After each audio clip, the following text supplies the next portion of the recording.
The toughest days of the war are happening right now on the front line, not because tanks and drones are stronger than a month ago, but because a decisive moment is approaching.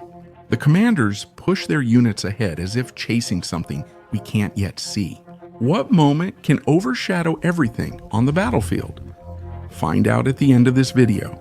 In this video, we'll take a look at the key front where the main battle of this year is taking place. We'll also examine the northern fighting, where Ukrainians hold the initiative. Also, the rapid Russian advance near Pokrovsk fundamentally changed the situation in days. We'll also expose the severe soldier shortage in Ukrainian lines. And we'll discuss what impact the upcoming turning point could have on ordinary soldiers who fight for their lives every day. We're starting off strong, so get ready. Welcome to Beyond the Borders, where we uncover hidden connections, power plays, and conflicts that shape our world. Pokrovsk. A military pickup races down empty streets, its engine roaring until gunfire overpowers the noise. A soldier shouts, "Get down! The Russians are here!" The vehicle swerves sharply toward an abandoned gas station. A soldier with a bloody hand leans out a shattered window, grabs his rifle, and vanishes behind the wall. This isn't a movie scene, but real footage from Pokrovsk that surfaced on Ukrainian Telegram recently. It means only one thing. Russian scouts and saboteurs are already moving deep within the city's streets. Such attacks are not an exception. Just last week, a Russian group infiltrated from the south, covering more than 2.5 kilometers from the edge of the city almost to its center. It was only discovered by Ukrainian drone operators who then eliminated it. The tactic is clear: to exhaust the defenders, forcing them to hold not only the front line but also the rear areas. Moscow is suffering heavy casualties but appears to find these losses acceptable.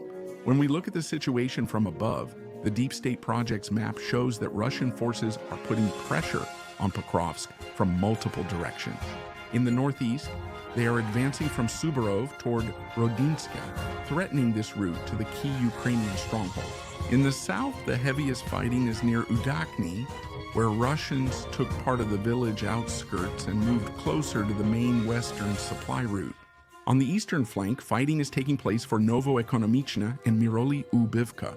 Their fall would clear a path for Russia to reach Mirnorod near Pokrovsk and the crucial village of Zbirove.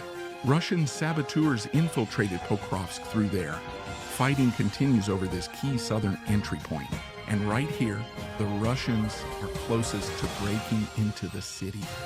The supply routes to the west and north of Pokrovsk are still under Ukrainian control, but Russian airstrikes, drone attacks, and artillery fire are increasing the risk of using them. Kamikaze drones destroy vehicles daily, so supplies are often moved at night, on dirt roads or by foot. Each transport is risky. Humanitarian and medical aid can't reach Pokrovsk anymore. After months of fighting, Russian units have managed to partially penetrate the city. Thanks to a combination of reconnaissance missions, infiltration groups, and support from drones, minefields, and field barriers, the Ukrainian side says the enemy recently exploited a brigade's infantry shortage and the defenders' inaccurate frontline information. Russian units broke through Zbirov and reached the city. Ukrainians had to eliminate them in fierce fighting. Pay attention. Pokrovsk is now the center of fighting in Ukraine. Its fall would let Russia advance to more cities in western Donbass. Earlier estimates say about 12,000 Ukrainian soldiers are defending Pokrovsk. Even if this number has changed, the balance of forces remains dramatic.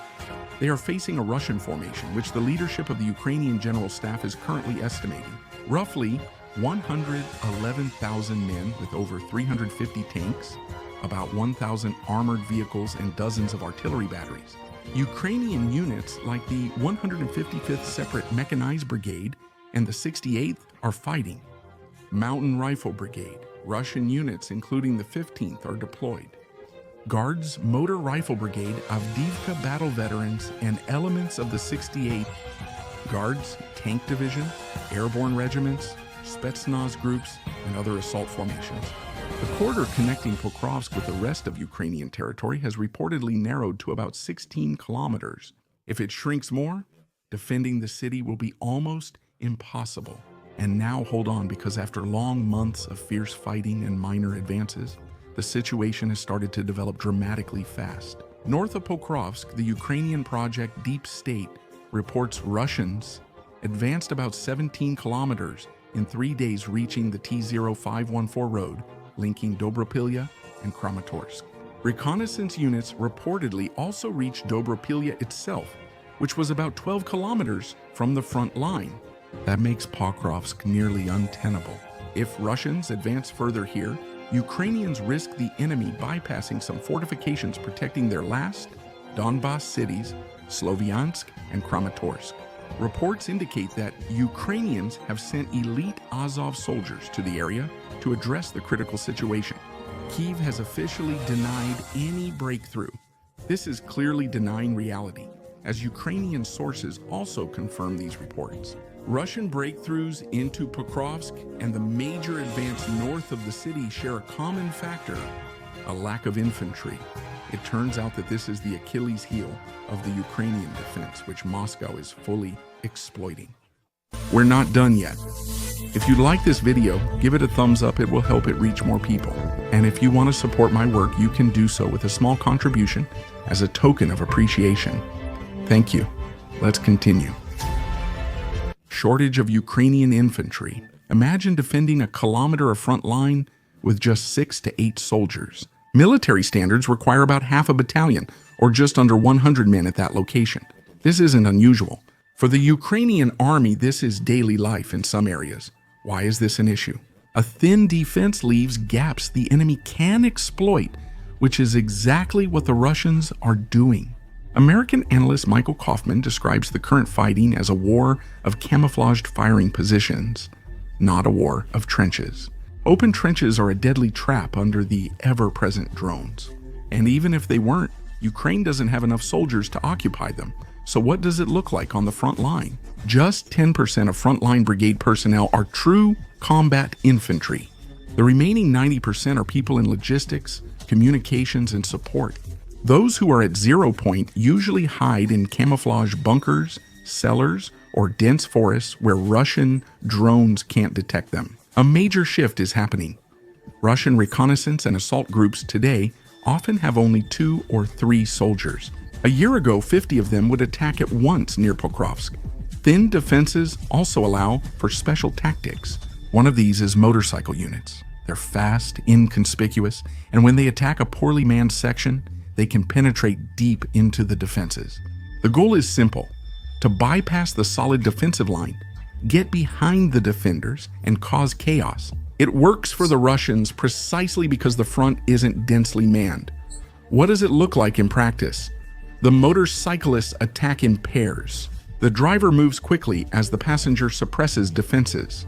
After dismounting, they switch roles. The harshest unwritten rule is that the driver is more likely to survive than the shooter. The shooter is often viewed as expendable. Ukraine knows it is outnumbered. General Oleksandr Syrsky, Ukraine's top commander, warns Russia adds 8,000 to 9,000 soldiers each month. This lets them maintain pressure despite losses, and he says Ukraine must mobilize more to defend itself. The conflict in Ukraine has shifted. It's not a trench war anymore. It's a battle of shelters, hidden positions, and quick strikes by small groups. While Ukraine struggles with a lack of manpower, Russia combines drones, small assault groups, and motorcyclists to exploit every gap. Sumy, Ukrainian counterattacks. The North now sees a reversed situation. The Ukrainian army has taken the initiative here and is gradually pushing Russian forces back across the border. They recently freed the border village of Bezlivka. According to the Ukrainian command, the village was located about 20 kilometers from the most intense fighting in the region. It was completely cleared of occupiers. 18 Russian soldiers were killed during the operation. Kyiv recently reported capturing 2 more small settlements on the Russian border, Stepne and Novokostiantynivka. The Russian offensive in Sumy began in early February 2025, when Moscow crossed the border and swiftly took Basivka and Novenki. By late May, it controlled about 125 square kilometers, including the so-called gray zone territory where neither side has total control. Since mid-June, Kyiv's forces have launched targeted counterattacks.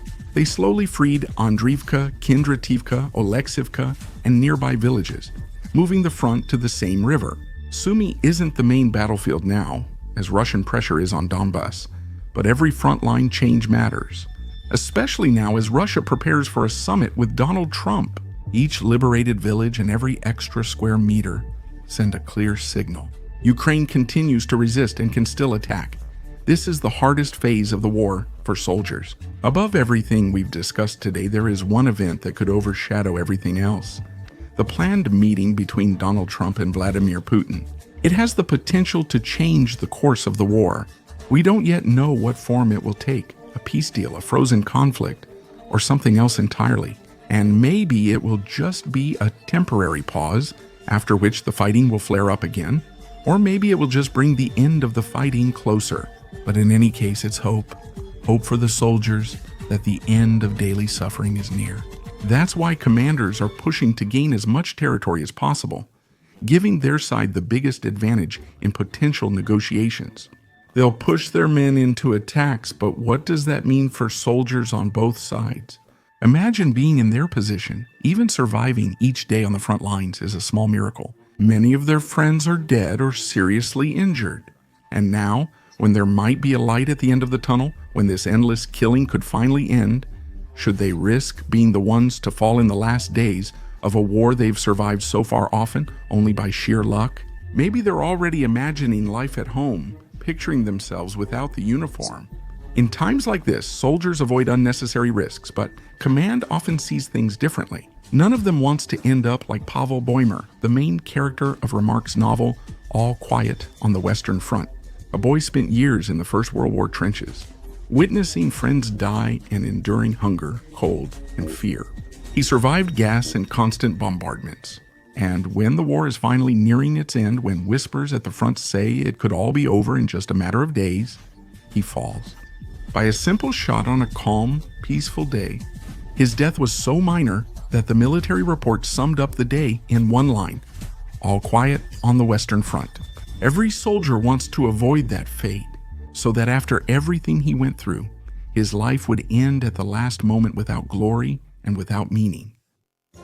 If you liked the video, I'd appreciate a like, and be sure to subscribe so you don't miss the others I'm currently working on. You can support my work by showing gratitude. To help the video reach more people, click on praise. Thank you.